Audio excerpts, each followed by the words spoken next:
Halo, jumpa lagi dengan saya Rinawati, masih dalam mata kuliah analisa proyek sistem informasi. Dan hari ini kita masuk ke dalam pertemuan yang ke-12, di mana pertemuan yang ke-12 ini yang akan kita bahas adalah mengenai manajemen komunikasi. Ya. Oke, yang pertama coba kita lihat dulu tentang manajemen komunikasi. Apakah itu yang dimaksud dengan manajemen komunikasi proyek? Dikatakan merupakan sebuah kompetensi yang harus dimiliki oleh seorang manajer proyek. Tujuannya apa? Tujuannya yaitu agar adanya jaminan bahwa semua informasi mengenai proyek itu akan sampai tepat pada waktunya, kemudian juga dibuat dengan tepat, lalu dikumpulkan, dibagikan, disimpan, dan diatur dengan tepat pula, gitu ya. Jadi manajemen komunikasi ini memang sangat penting untuk memastikan bahwa informasi tersebut bisa disampaikan tepat waktu dan tepat tempat, seperti itu ya. Nah, kemudian kita masuk ke dalam tahapan dari manajemen komunikasi. Ada beberapa tahapan di dalam manajemen komunikasi, itu dimulai dari tahap yang pertama, yaitu adalah tahap perencanaan komunikasi. Ya. Jadi di dalam tahap perencanaan komunikasi ini, yang akan kita lakukan adalah kita mendefinisikan kebutuhan dari komunikasi dan juga informasi di antara stakeholder yang ada di dalam sebuah proyek gitu ya. Jadi tahap perencanaan ini kita melihat apa saja yang dibutuhkan gitu ya. Kemudian informasi seperti apa, lalu komunikasi bentuknya seperti apa gitu ya. Nah, itu semua detailnya kita buat di dalam perencanaan komunikasi. Kemudian setelah tahap perencanaan komunikasi ini selesai, maka kita akan masuk ke dalam tahap yang kedua, yaitu yang disebut dengan tahap distribusi informasi gitu ya. Jadi apa yang dimaksud dengan tahap distribusi informasi ini? Yaitu merupakan suatu proses yang dilakukan untuk menjamin terpenuhinya kebutuhan informasi pada waktu dan pada waktu yang tepat ya bagi setiap stakeholder gitu ya. Jadi kita memastikan informasi ini terkirim tepat waktu gitu ya, dan juga tepat kepada siapa, untuk siapa, seperti itu. Kemudian tahap yang ketiga yaitu adalah tahap pelaporan kinerja ya.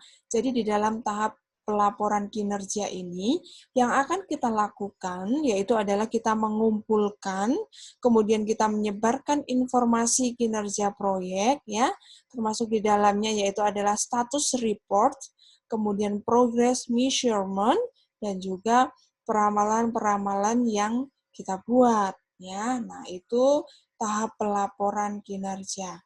Kemudian tahap selanjutnya yaitu adalah tahap mengelola stakeholder ya. Jadi tahap ini merupakan tahap yang penting gitu ya. Nah, apa yang kita lakukan untuk mengelola stakeholder ini? Yaitu kita mengelola komunikasi untuk memenuhi kebutuhan dan juga harapan dari stakeholder, dan juga penyelesaian dari isu-isu yang terjadi gitu ya. Jadi di dalam proyek itu ada pihak-pihak yang berkepentingan di dalamnya ya.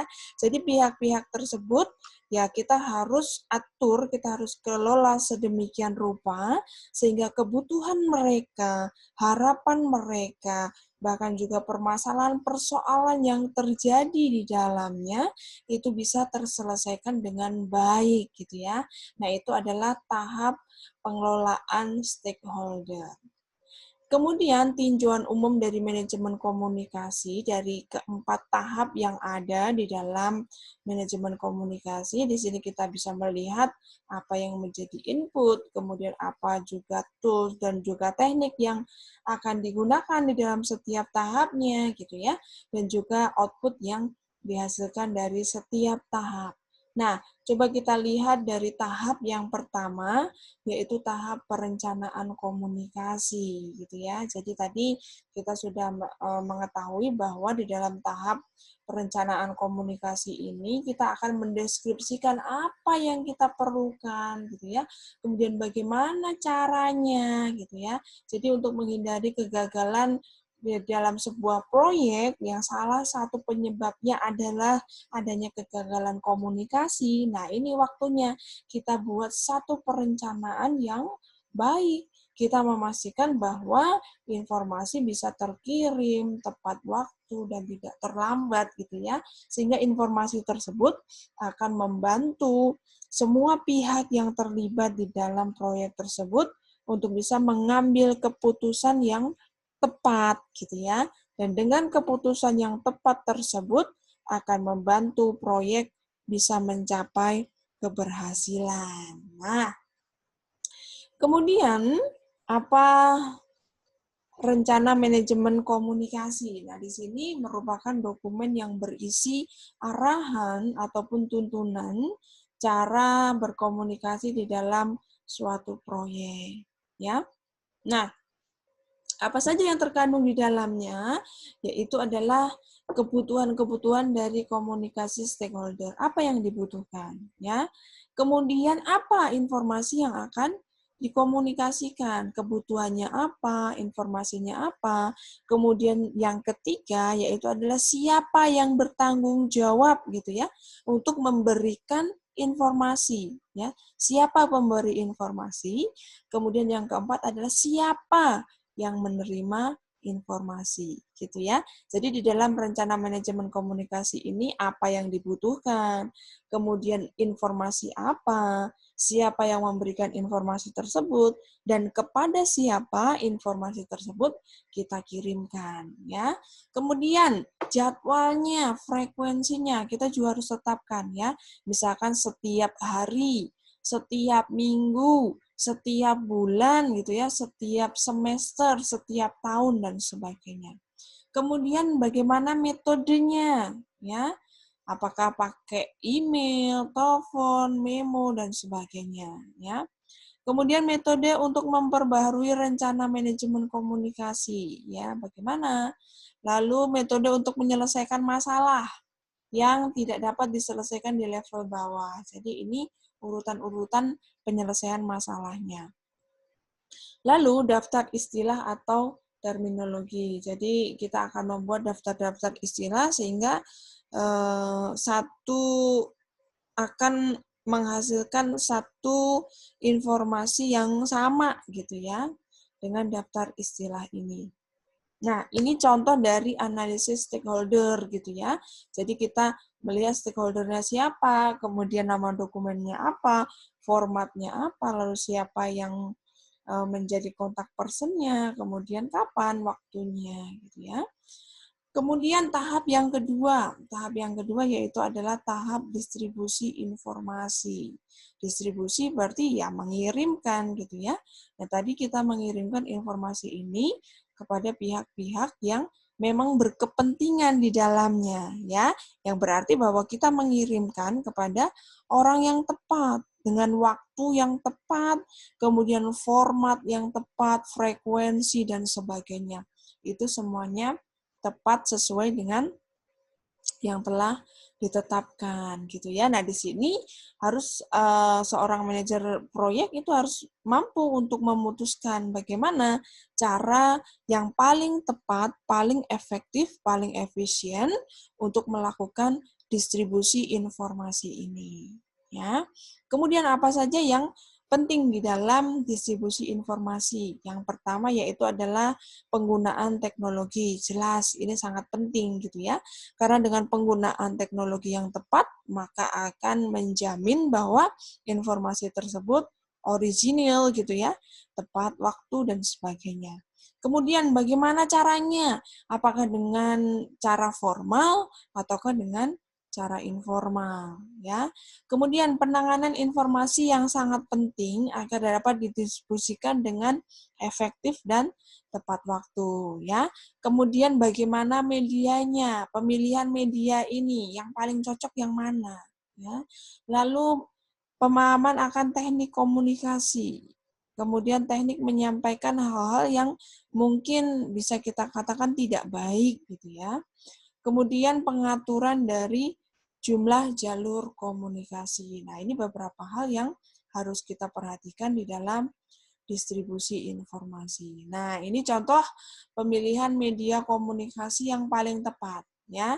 Jadi dari beberapa hal yang ada, kemudian kita tentukan media komunikasinya.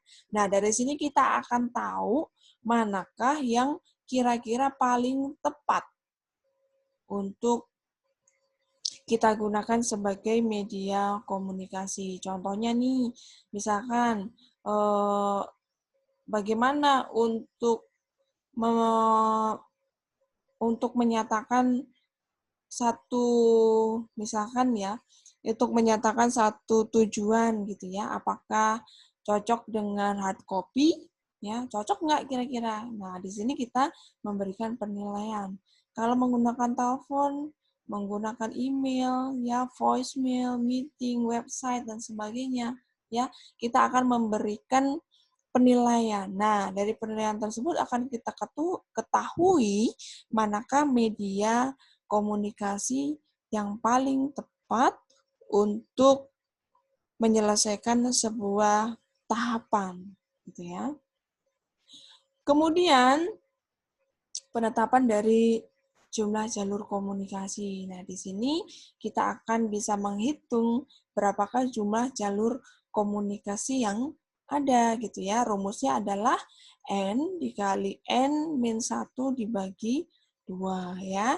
Contohnya ini, antara dua orang, maka akan terbentuk jalur komunikasi sebanyak satu jalur gitu ya. 2 dikurangi 2 min 1 dibagi 2 adalah 1. Kemudian dari 3 orang, 3 dikali 3 dikurang 1, 2 ya. 3 dikali 2, 6 dibagi 2 adalah 3. Jadi terbentuk 3 jalur komunikasi. Kemudian contoh yang lain yaitu adalah 4 orang. 4 dikali 4 min 1, 3, 12 dibagi 2 adalah 6 jalur komunikasi yang terbentuk gitu ya. Nah, itu penghitungan jalur komunikasi.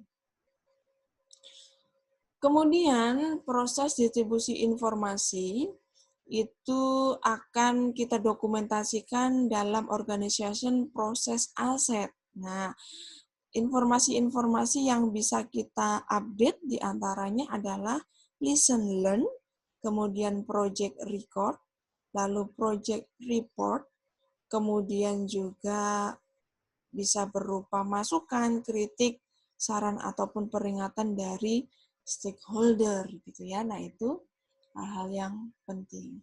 Kemudian laporan kinerja nih ya. Jadi laporan kinerja ini sangat diperlukan untuk mengetahui informasi-informasi dari hasil kinerja yang dilakukan gitu ya. Nah, informasi yang harus ada di dalam laporan kinerja ini yang pertama yaitu yang disebut dengan status report. Nah, apa itu status report? Status report ini adalah laporan yang berisi tentang sejauh mana proyek tersebut sudah berjalan gitu ya. Baik itu dilihat dari ruang lingkup, dilihat dari waktu, dan juga dilihat dari biayanya. Nah, dengan progress report ini ya, kita juga akan mengetahui sejauh mana tim proyek itu sudah menyelesaikan pekerjaannya ya, statusnya, lalu progresnya, dan sebagainya kita akan ketahui di dalam laporan kinerja.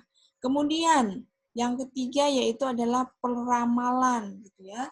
Jadi dari laporan kinerja ini kita juga akan membuat peramalan. Kalau peramalan ini itu berisi tentang gambaran dari kecenderungan proyek.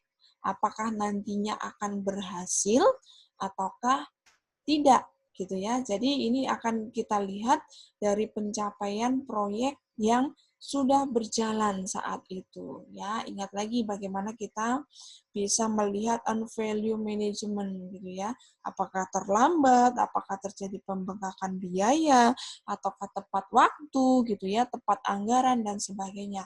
Nah, dari hal tersebut kita bisa membuat peramalan. Oh, nanti kira-kira ini akan tepat waktu ataukah tidak. Ya, dari peramalan ini pun juga akan bisa memberikan rekomendasi bagi tim proyek. Kalau kita mengetahui bahwa kecenderungannya adalah akan terjadi keterlambatan gitu ya, maka kita akan bisa melihat nih, apa yang perlu kita lakukan untuk bisa meminimalisir dari dampak keterlambatan yang sudah ada ya. Jadi jangan sampai nantinya proyek tersebut akan benar-benar terlambat. Nah, itu yang bisa ketahui dari peramalan. Lalu, apa saja sarannya gitu ya. Jadi beberapa hal yang perlu diperhatikan agar komunikasi ini bisa berjalan dengan baik, yaitu yang pertama, sebaiknya tim proyek itu menggunakan keterampilan di dalam berkomunikasi ya, karena komunikasi yang baik itu juga akan membantu untuk menghasilkan hasil yang terbaik ya di dalam manajemen komunikasi. Kemudian yang kedua, selalu berusaha untuk mengembangkan keterampilan di dalam berkomunikasi. Jadi dilihat nih apa kekurangannya, apa kelebihannya, apa yang perlu ditambah, ya, apa yang perlu dipertahankan. Nah, kita lihat di situ. Lalu lakukan rapat dengan efektif, gitu ya. Kalau memang medianya adalah rapat, ya maka lakukan dengan efektif.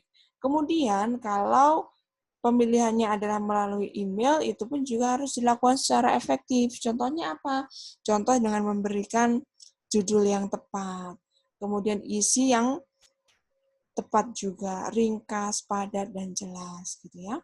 Lalu gunakan template di dalam komunikasi proyek. Nah, penggunaan template ini pun juga sangat bermanfaat, gitu ya. Jadi kalau template-nya sama, semua akan tahu ya maksudnya apa, kemudian isinya apa, dan sebagainya.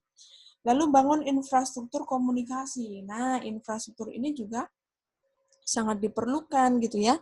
Kalau memang belum ada ya sebaiknya dibangun. Kalau memang sudah ada dan memang perlu dikembangkan ya lakukan pengembangan ya. Jadi kita sesuaikan dengan kebutuhan dari komunikasi manajemen tersebut. Nah, ini dia. Kalau memang infrastruktur tadi itu memang perlu kita bangun gitu ya, maka ya lakukan pembangunan infrastruktur komunikasi. Nah, apa yang dimaksud dengan infrastruktur komunikasi? Yaitu merupakan seperangkat alat, teknik, dan juga prinsip yang digunakan untuk memberikan dasar yang efektif di dalam transfer informasi. Jadi ini adalah alatnya, ya, tekniknya yang perlu kita gunakan di dalam pengiriman komunikasi ini. Nah, kemudian apa saja alat-alat yang bisa membantu di dalam komunikasi ini? Contohnya misalkan seperti email, lalu project management software, ya, groupware, fax, mesin, telepon, teleconference, dokumen manajemen sistem, word processor, dan lain sebagainya. Nah, itu adalah merupakan alat-alat yang bisa kita manfaatkan untuk membantu di dalam proses komunikasi. Nah, kemudian apa saja tekniknya gitu ya. Jadi teknik ini merupakan panduan dan juga template report yang memenuhi aturan dasar dan juga prosedur, kemudian proses pengambilan keputusan, pendekatan pemecahan masalah, dan juga resolusi dari konflik dan teknik dari negosiasi gitu ya. Nah, itu dia. Kemudian pengelolaan terhadap konflik. Nah, ini dia. Jadi, dikatakan bahwa konflik itu memang terkadang menghasilkan hasil yang penting. Seperti apa? Ide-ide yang kreatif, alternatif yang baru, motivasi yang baru di dalam bekerja ya dan kerjasama gitu ya. Terkadang kalau kita melihat istilah-istilah seperti manajemen konflik dan sebagainya. Nah, Ini juga merupakan salah satu hal yang bisa dilakukan untuk melakukan pengembangan, ya. Kemudian, bagaimana cara penanganan terhadap konflik? Yang pertama yaitu adalah yang disebut dengan konfrontasi atau pemecahan masalah. Jadi langsung berhadapan dengan konflik yang ada. Nah, gitu ya. Jadi langsung menuju ke pusat masalahnya, kemudian kita akan cari solusinya seperti apa. Lalu yang kedua yaitu adalah kompromi. Kalau kompromi ini artinya kita melakukan pendekatan, gitu ya. Jadi dilakukan pendekatan, apa yang bisa kita negosiasikan, maka kita akan lakukan negosiasi di sana. Yang berarti bahwa ada kesepakatan di antara kedua belah pihak, ada saling memberi dan saling menerima, ya. Kemudian yang ketiga, memperlancar. Ya, jadi memperlancar ini tidak menekankan pada area yang berbeda dan juga menekankan pada area perjanjian. Kemudian metode yang keempat, memaksa. Nah, kalau memaksa ini adakah satu pendekatan menang kalah. Jadi ada satu pihak yang akan menang dan ada pihak lain yang akan kalah, gitu ya. Kemudian penarikan, menarik atau menarik diri dari kenyataan atau potensial perselisihan. Jadi mengundurkan diri. Nah, kemudian bagaimana cara meningkatkan keterampilan di dalam komunikasi, ya. Jadi di sini yang perlu kita kembangkan adalah membangun keterampilan di dalam komunikasi, baik itu secara lisan, baik itu juga secara tertulis ataupun di dalam hal mendengarkan, ya. Nah, karena itu memang sangat penting gitu ya di dalam pencapaian keberhasilan sebuah proyek, ya. Nah, kemudian rapat yang efektif, ya ini dia. Apabila kita menentukan bahwa rapat itu merupakan salah satu media, maka kita harus memastikan bahwa rapat tersebut memang benar-benar efektif. Nah, bagaimana caranya agar rapat tersebut bisa efektif? Yang pertama yaitu adalah menentukan apakah memang rapat tersebut benar-benar diperlukan ataukah tidak, gitu ya. Jadi jangan hanya karena agenda dan sebagainya, ya, maka rapat tersebut terlaksana. Kemudian yang kedua, tentukan tujuannya. Tujuannya apa? Jadi harus jelas. Lalu yang ketiga, siapa peserta rapatnya? Siapa yang harus menghadiri rapat tersebut? Kemudian yang keempat, buat agenda. Kemudian sebelum rapat itu dimulai, bagikan kepada peserta rapat. Ya, jadi tujuannya apa? Agar peserta rapat ini tahu apa yang menjadi agendanya, kemudian kalau ada hal-hal yang terkait di dalamnya, maka semua peserta itu bisa mempersiapkan, baik itu materi, gitu ya, baik itu pertanyaan, baik itu pernyataan, dan sebagainya. Jadi saat rapat itu cepat ya, langsung kepada poinnya.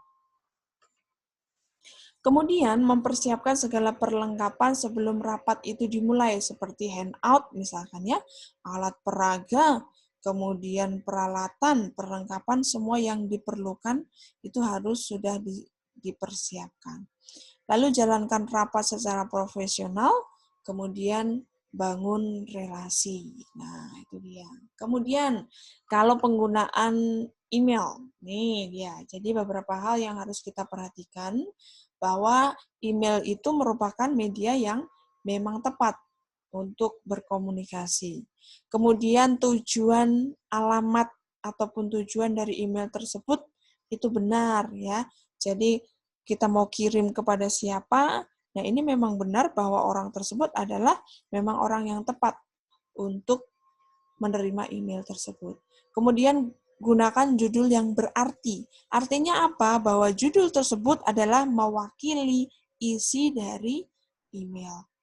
Lalu batasi email hanya pada satu subjek dan buat sejelas dan seringkas mungkin. Jadi jangan banyak, jangan lebih dari satu subjek karena akan membuat ambigu. Lalu batasi jumlah dan juga ukuran attachment. Ya, ini juga akan sangat berpengaruh gitu ya. Apabila attachment terlalu berat, terlalu besar, ini pun juga akan membuat email tidak efektif. Lalu hapus email yang tidak Anda butuhkan dan jangan buka jika Anda ragu asal dari email tersebut. Respon email secepatnya, lalu pelajari penggunaan fitur-fitur penting yang bisa membantu kita untuk bisa menggunakan email dengan efektif dan efisien. Kemudian menggunakan template di dalam komunikasi proyek gitu ya. Nah, template ini akan sangat membantu gitu ya. Jadi bisa menghemat waktu, menghemat uang, bisa lebih efisien, kemudian juga bisa memberikan panduan kepada orang-orang yang memang berkepentingan di dalam proyek tersebut ya. Nah, tetapkan template-nya seperti apa ya. Bisa disadur dari referensi lain, kemudian juga bisa menetapkan template untuk proyek itu sendiri gitu ya. Nah, ini contohnya.